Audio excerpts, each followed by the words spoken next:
तालुक्यात अवनखेड येथे माननीय आमदार धनराज हरिभाऊ महाले यांचा अभिष्ट चिंतन सोहळा उत्साहात संपन्न। माननीय आमदार धनराज हरिभाऊ महाले यांच्या वाढदिवसानिमित्त दिंडोरी पेठ तालुक्यातून हजारोंच्या मोठ्या संख्येने जनसमुदाय उपस्थित होते। मागील 10 वर्षे सत्तेच्या बाहेर राहूनही त्यांना मागील कामाची पावती मिळाली आहे। सत्तेत असताना गर्दी जमवणे वेगळी गोष्ट, पण वाढदिवसानिमित्त हजारोंची संख्या आजही जनतेच्या मनात धनराज महाले यांच्याविषयी जागा ही स्पष्ट दिसते। यावेळी नाशिक जिल्ह्याचे पालकमंत्री दादा भुसे बोलत होते की धनराज महाले यांच्यावर जनतेचं अतूट प्रेम आहे। येणारा पुढील काळ हा नक्कीच धनराज महाले यांच्या जनता पाठीशी राहील असे दिसत आहे। सदर दादा भुसे यांनी नाशिक जिल्ह्यात मागील अवकाळी पावसामुळे शेतकऱ्यांचे मोठ्या प्रमाणात नुकसान झाले आहे। या विषयावर चर्चा करण्यात आली। झालेल्या नुकसानीची त्यांनी लवकरच नुकसान भरपाईची मिळेल व पुढील काळात 12 तास वीज पुरवठा शेतकऱ्यांना मिळेल असे आश्वासन दिले। यावेळी उपस्थित केंद्रीय आरोग्य मंत्री डॉक्टर भारती पवार, आमदार सुहास कांदे, माननीय आमदार अनिल कदम, लोकसभा संपर्क प्रमुख सुनील पाटील, शनी भक्त सुखदेव महाराज, ज्येष्ठ नेते सुनील डोकले, संपतराव पाटील, मराठा विद्याप्रसारकचे संचालक प्रवीण जाधव, सर्व दिंडोरी पेठ तालुक्यातील राजकीय सामाजिक कार्यकर्ते तसेच नगर पंचायतचे नगरसेवक, नगराध्यक्ष, पंचायत समितीचे सदस्य, जिल्हा परिषद सदस्य, सरपंच, उपसरपंच, आजी माजी, सर्व पक्षीय पदाधिकारी, कार्यकर्ते मोठ्या संख्येने उपस्थित होते। धनराज महाले साहेब यांचा वाढदिवस दिंडोरी तालुक्यातील अवनखेड येथे उत्साहात पार पडला। आपण काळजी करू नका। दिवसा 12 तास शेतकऱ्यांना वीज मिळाली पाहिजे या दृष्टिकोनाचा शासन पातळीवर प्रयत्न त्या ठिकाणी सुरू आहे आणि म्हणून त्या काळामध्ये आम्ही बघितलेलं आहे। अनिलांना असतील, धनराजजी असतील, आमचे वाजे साहेब होते, अतिशय पोटतिडकीने शेतकऱ्यांच्या प्रश्नाच्या संदर्भात असू दे, आपल्या विधानसभा मतदारसंघाच्या संदर्भातला विषय असू दे, किंबहुना आपल्या नाशिक जिल्ह्याचे काही विषय असू दे, आम्ही सर्वांनी एक टीम म्हणून त्याही काळामध्ये काम केलेलं आहे। आणि अण्णा धनराजजी आज ज्या पद्धतीने म्हणजे म्हटलं तर तुम्ही पदावर नाहीये, परंतु एवढा प्रचंड जनसमुदाय पदावर नसताना सुद्धा शुभेच्छा आणि आशीर्वाद देण्यासाठी उपस्थित आहे। याचा अर्थ या सर्वांचे प्रेमाचे आणि आशीर्वादाचे संबंध तुमच्याशी आहेत। तुम्ही काळजी करू नका। तेवढ्याच सन्मानाची जागा माननीय मुख्यमंत्री महोदय एकनाथजी शिंदे साहेब त्यांना दिल्याशिवाय राहणार नाही। 80% समाजकारण आणि 20% राजकारण आणि तो वसा घेऊन आपण सर्वजण त्या ठिकाणी काम करत असतो आणि म्हणून निश्चितपणे तुमचे सर्वांचे आशीर्वाद आणि प्रेम माननीय धनराजजी महाले यांच्यासोबत असू द्या अशी मी आपल्याला या निमित्ताने विनंती करेन।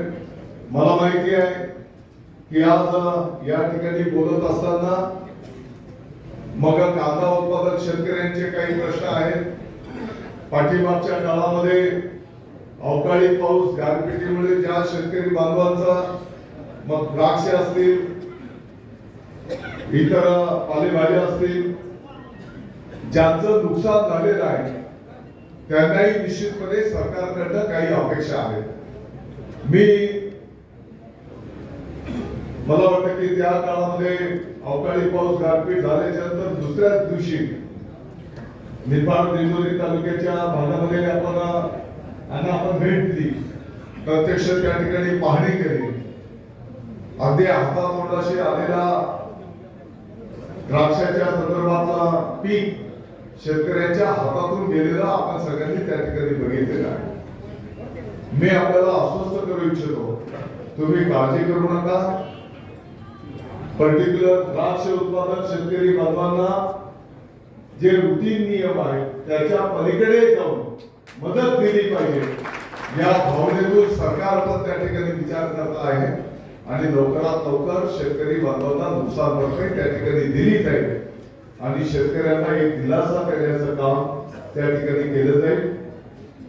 कांदा उत्पादक शेतकऱ्यांच्या संदर्भामध्ये जे काही निर्यात बंदीचा विषय आहे, माननीय खासदार महोदय सर्वजण त्या ठिकाणी पाठपुरावा करतायत. राज्य सरकारच्या ही वतीने केंद्र सरकारला विनंती केली जाते आहे आणि कांदा उत्पादक शेतकरी बांधवांनाही त्या ठिकाणी न्याय मिळाला पाहिजे या दृष्टिकोनातून राज्य सरकारच्याही वतीने प्रयत्न केले जात आहेत. हे पण मला नम्रतेने आज या ठिकाणी आपल्याला सगळ्यांना सांगायचं आहे. येणाऱ्या 12 तारखेला माननीय प्रधानमंत्री महोदय आपल्या नाशिकला येणार आहेत आणि त्या कार्यक्रमाची पूर्वतयारी म्हणून नाशिकला बैठक आहे आणि म्हणून मला त्या ठिकाणी लवकर जायचं असल्यामुळे सरपंच साहेब वेगवेगळ्या विभागाच्या माध्यमातून त्या मुद्द्यांचा पाठपुरावा करून ते प्रश्न सोडवण्याच्या दृष्टिकोनातून त्यांना काम करताना आपण सगळ्यांनी त्या ठिकाणी बघितलेले आहे. माननीय अनिल अण्णा कदम साहेबांचेही आगमन या ठिकाणी झालेले, त्यांचे मी या ठिकाणी स्वागत करतो.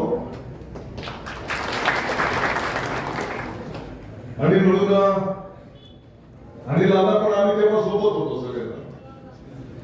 अतिशय मध्ये आपला वाढदिवस साजरा होत आहे, आयोजक असे आहे आणि म्हणून अशाच पद्धतीने इतर गावांचाही विकास संपन्न होईल अशा पद्धतीने कामकाज आपण सगळेजण मिळून त्या ठिकाणी करूया एवढंच मी या निमित्ताने सांगतो. आपण सर्वजण एवढ्या मोठ्या संख्येने शुभेच्छा आणि आशीर्वाद देण्यासाठी आलात. आपण सगळ्यांचं मी स्वागत करतो, आपण सगळ्यांचा आभार मानतो. जय हिंद, जय महाराष्ट्र. मंचावर उपस्थित मान्य ज्यांनी सविस्तरपणे दिंडोरी आणि आपल्या भावना मांडल्या ते आमचे ज्येष्ठ नेते मार्गदर्शक गणपतराव पाटील. आपल्याला आशीर्वाद देण्यासाठी खास उपस्थित सुखदेवजी महाराज, ज्यांच्या वाढदिवसासाठी आपण सर्व जमलो आहोत. हे आजची उत्सवमूर्ती माननीय धनराजभाऊ महाले, माननीय सुनीलभाऊ पाटील, सुरेशजी डोबळे,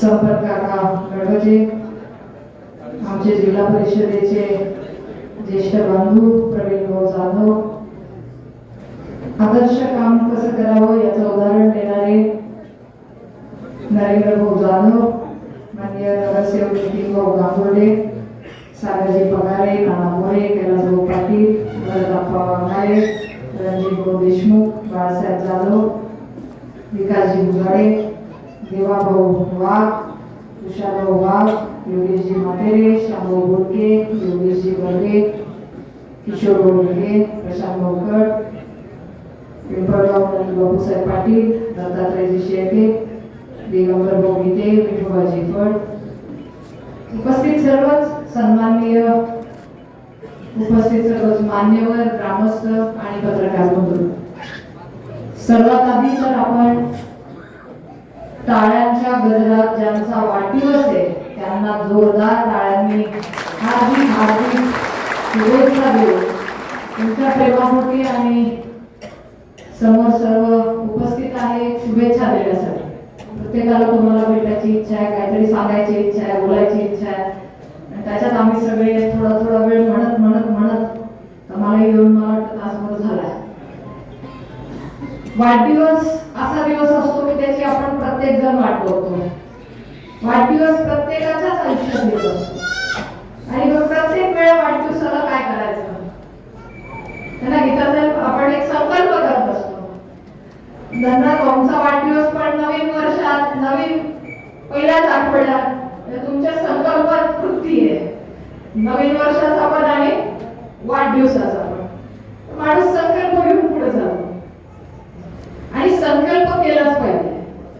संकल्प केल्यानंतर माणूस त्या कामाला वेग देतो आणि म्हणून सामाजिक कामाचा वसा वारसा घेऊन आपण पुढे जात असताना आणि मी आवर्जून सांगते स्वर्गीय हरिभाऊ महाले साहेब असतील, स्वर्गीय ताईसाहेब नमस्कार, मानसीताईंचे आगमन झाले, स्वर्गीय टिपण साहेब असतील. आम्ही अशा घरात येतो, मानसीताईंना पण वडिलांचा वारसा, म्हणजे आम्ही अशा घरात येतो नरेंद्र भाऊ की आम्हाला आपोआप ते दडपण असतं, आपोआप ते काम करण्याचा एक संदर्भ असतो. म्हणजे मलाही आठवतं की मी जेव्हा देवाभाऊने सांगितलं जिल्हा परिषद सदस्य म्हणून आम्ही त्यांना निवडून दिलं, मी जिल्हा परिषदेच्या निवडणुकाला उभं राहतानाच मला कळत नव्हतं नेमकं काय करायचं असतं. जिल्हा परिषदेला काय असतं. आणि जेव्हा देवाभाऊ त्यांची सगळी टीम आमच्या घरी आली, तिथले सगळे त्यांनी सांगितलं की आम्हाला तुमच्याच घरातला एक व्यक्ती पाहिजे. आणि तेव्हा माझ्या सासऱ्यांनी मला सांगितलं की भारती तू इथे उभी राहा. म्हटलं दादा मला काहीच नाही, दुसरी भीती अशी होती देवाभाऊ की मला तिथे नातं होतही नाहीये आणि मी कसं काय उभं राहायचं तिथे. त्या सगळ्यांनी म्हणजे तेव्हा स्वर्गीय निवृत्ती काका होते, आमची सगळी तिथली सगळे समजून काढायची की काय काळजी करू नका. आणि तेव्हा मी पहिल्यांदा उभी राहिलं, मी लोकशाही काय असते ती मी जवळून बघितली. हा भारत देश लोकशाहीने चालणारा देश आहे याचा अनुभव मी घेतला. जिचं काही नातं होत नाही अशा मुलीला, बहिणीला मुलगी बहीण मानून उमराणेकरांनी रेकॉर्ड केला आणि भरघोस नाही तर 1 नंबरच्या मतांनी जिल्ह्यात निवडून दिलं. देवाभाऊ तुम्ही सगळ्यांनी त्या दिवशी मला समजलं की फक्त जाऊ येऊ नये तर तुम्ही मला तो विश्वास दिला. आणि नंतर ठरवलं की जी अडचण आहे, जी काम आहे, जे माझं कर्तव्य आहे ते कर्तव्य खासदार आमदार झेडपीचे काय असतात ते माझ्या 2 भावांनी प्रवीण भाऊ आणि नरेंद्र भाऊंनी सांगितलं. आणि ते खरं आहे. बऱ्याच वेळा गावात गेलं की मग ती गटार नाहीये, मग ते हा काँक्रिटीकरण रस्ता नाही गावांतर्गत, तर कोणाचे काय अधिकार आहेत हे प्रमुख समजून घेतलं पाहिजे. आणि आदर्श गाव करत असताना प्रवीण नाना बोलले नाही पण बरचसं मॉडेलमध्ये काम जोरात चालू आहे. सांगत नाही किती किती कोटी मंजूर झाले, ते फक्त सांगतात मी भांडलो. पण जे हुशारीने काम करतात ना ते सर्व स्तरावर पाठपुरावा करतात. जिल्हा परिषदेचा निधी आहे का, राज्य सरकारचा निधी आहे का, केंद्र सरकारचा निधी आहे का, कंपन्यांचा CSRचा निधी आहे का. तर मला वाटतं असा आदर्श घेऊन प्रत्येक गावाने आपला विकास केला पाहिजे. यासाठी आजचं हे व्यासपीठ खऱ्या अर्थाने सत्कारणे लागते याचा मला आनंद आहे. कारण धनराज भाऊ तुम्ही आणि आम्ही ज्या वर्षाने आलो, मला वाटतं हरिभाऊ महाले खासदार 3 वेळा, 2 वेळा आमदार, 5 टर्म त्या घरामध्ये राजकीय वारसा खूप अवघड असतं. म्हणजे मी माझ्या सासऱ्यांचं काम जवळून बघितले, रात्र दिवस काम, पाठपुरावा, फोन. आणि धनराज भाऊंनी जिल्हा परिषद, आम्ही बरोबर होतो जिल्हा परिषद सदस्य, 1 वेळा आमदार. हा अनुभव घेता घेता खूप शिकायला मिळतं. मला तर असं झालं की मी खासदार झाल्यानंतर कोरोनाच्या काळात काम करायला मोठं चॅलेंज होतं. काम करत राहायचं आणि आधी यांनी सांगितलं की करून घ्यायचं असतं, लोकप्रतिनिधीकडून प्रवीण भाऊ काम करून घ्यायचं असतं, हा आदर्श द्यायचा असतो आपण. आणि मला वाटतं ते काम तुम्ही सगळ्यांनी माझ्याकडून करून घेतलं म्हणून कदाचित त्याची दखल घेतली गेली. आपल्याला आरोग्य मंत्रालयासारख्या मंत्रालयात काम करण्याची संधी मिळाली. खूप अवघड आहे.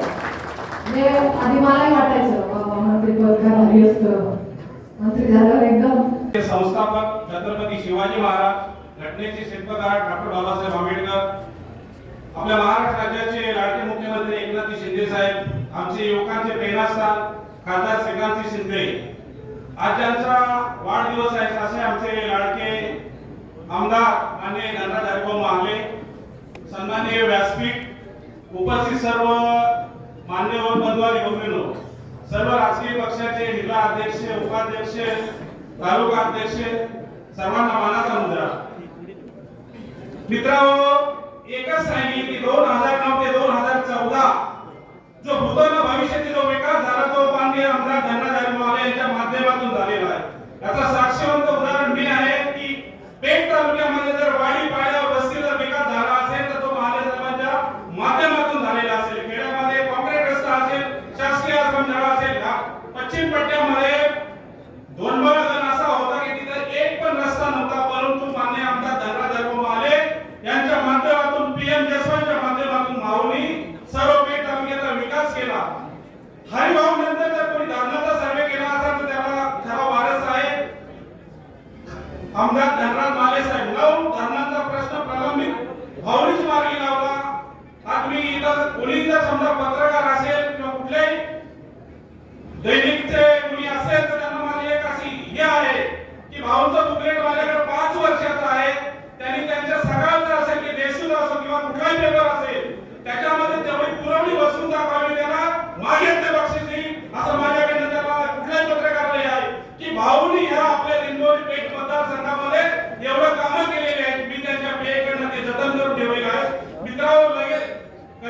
नक्कीच पाहून आमदारकीच्या वेळेला नक्कीच ही पुरवणी तुम्हाला प्रकाशित करू. आणि मी माझ्या पेठ तालुक्याच्या वतीने मान्य आमदार धनराज महाले यांना माझ्या 73 ग्रामपंचायतीपैकी 60 ग्रामपंचायती लोक एक 100 गाड्या घेऊन आम्ही इथं आशीर्वाद द्यायला आलेलो आहोत. मी माझ्या पेठ तालुक्याच्या वतीने धनराज हरिभाऊ महाले यांच्या वाढदिवसानिमित्त तालुक्याच्या वतीने शुभेच्छा देतो. आणि हा पेठ तालुका फक्त धनराज महाले साहेब यांच्याच बरोबर राहील एवढं आश्वासन देतो. धन्यवाद. जय हिंद, जय भारत. 24 लाईव्ह महाराष्ट्र न्यूजसाठी धर्मराज चौधरी, पेठ.